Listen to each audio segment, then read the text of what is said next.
Hello ladies and gentlemen, this is BrewmanJack, just coming at you with a beer unveiling for the Sheik's Surprise. It is my fourth beer. It's a honey brown ale, and I've already poured it here, so it's a little darker, but it is a nice dark brown there.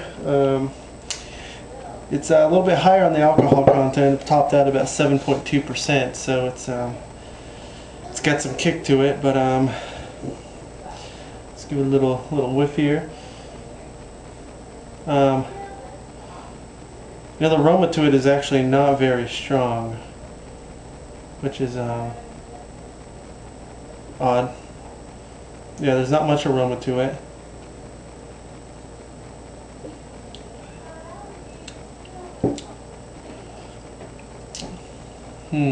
Okay, it's obviously it's a brown ale. It's very, it's got a malt characteristic, but not very much actually. The flavor is actually kind of disappointing. There's not much flavor. It's a lot. It's really strong, but flavor-wise, there's really not a whole lot of flavors jumping out to me.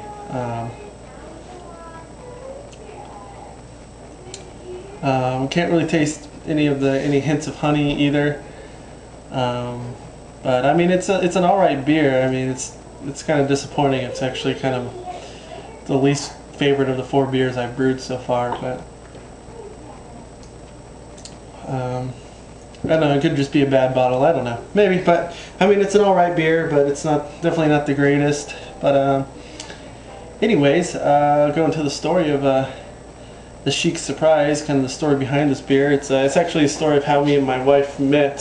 So we kind of have to rewind, go back in time. It's 1987, and I'm working for the CIA. I'm an undercover agent for the CIA. I'm working in the USSR at the time, and it's the late in the Cold War, and so my cover is actually I'm a cheesy bar lounge singer. I'm at this I kind of worked my way up from gig to gig, and I actually got the Thursday night gig at this kind of this underground parliament, where all the big head honchos of the USSR come on Thursday nights, and they have their little shindig, and and I'm there singing, and Mikhail Gorbachev, who was the general secretary at the time for the USSR, he came every Thursday night, and he came in with his daughter Nicoletta, and everybody just called her Nicole.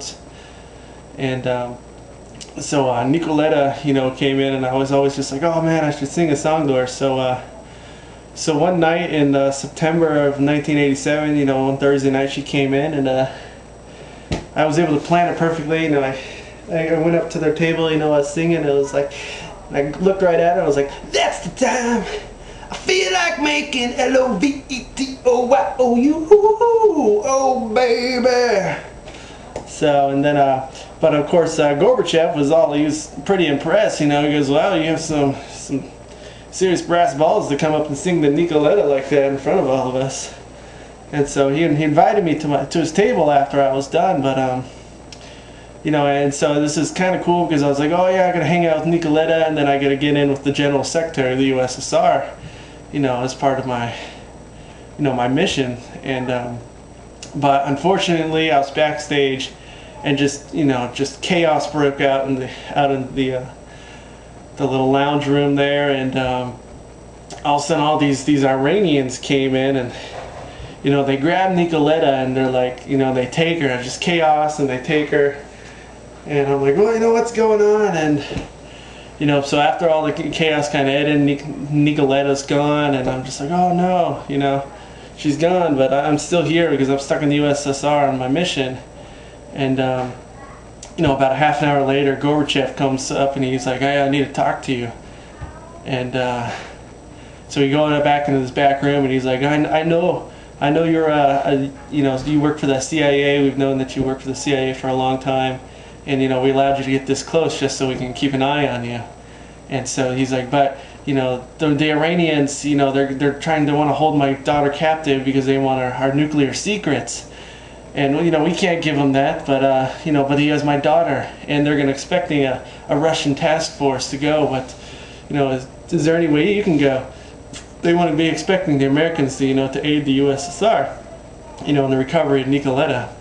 And so I was like, oh, because I just had, all these feelings for Nicoletta, and I was like, oh, I don't know.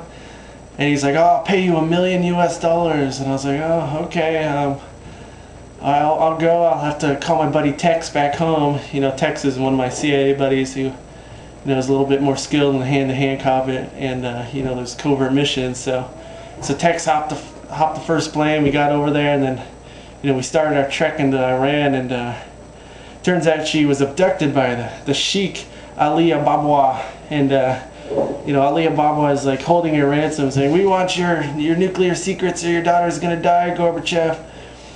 And so me and Tex, we show up at this this palace. He's like got this heavily guarded palace. And so we find this kind of side entrance, and and Tex goes up there, takes out the guards. And there's only 2 guards guarding the front door, and then we're making our way through the palace, and taking out any guards that we can, avoiding the security cameras, and then so we make it to this room, and there's Nicoletta, but she's the only one in the room. She's just tied to this chair, and so she. Tex goes in to save her, and then the Sheik Ali Ababwa comes out of nowhere and just totally like stabs Tex with a sword, and Tex is like, he's so he falls on the floor, he's bleeding everywhere, and I'm not skilled. I'm counterintelligence. I'm a bookworm. I'm not skilled in hand-to-hand training, so I don't know what to do. And Ali Ababwa was just like, "You shall not fight me," and I was like, "Oh no!"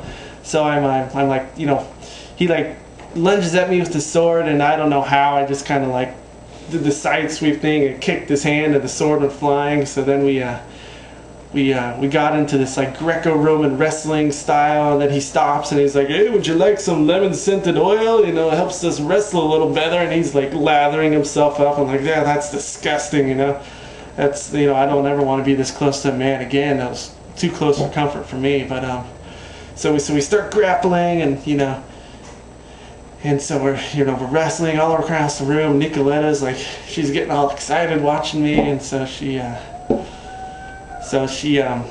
ends up like, she's kind of strapped to the chair, but she's walking around, and she ends up kind of swinging the chair and hitting the Sheik in the back, and he kind of falls, and I grabbed the sword. Unfortunately, I pulled the sword out of Tex, and that ended up being the killing blow. They said if I would have left it in, he would have survived, but I pulled it out and sliced up his organs even more. But so Tex unfortunately died there on the floor, but I was able to go there and stab the Sheik and grab Nicoletta, and we got out of there. And then we got back to Russia, and Gorbachev was like, "Oh, thank you so much." And then so we that was it. So he was like, "Here's your $1 million." I was like, "I don't want your $1 million. How about you let me marry your daughter?" He's like, "That's a deal. You're the greatest person ever known." And then so we got married, and then Gorbachev was like, really seriously rethinking the USSR-USA relationship, and then 2 years later it ended, the Cold War ended, and me and Nicole, our love ended the Cold War. So what do you think about that? Anyways, that's our story, and start brewing if you don't homebrew, keep brewing if you do, and thanks for watching my video. Later.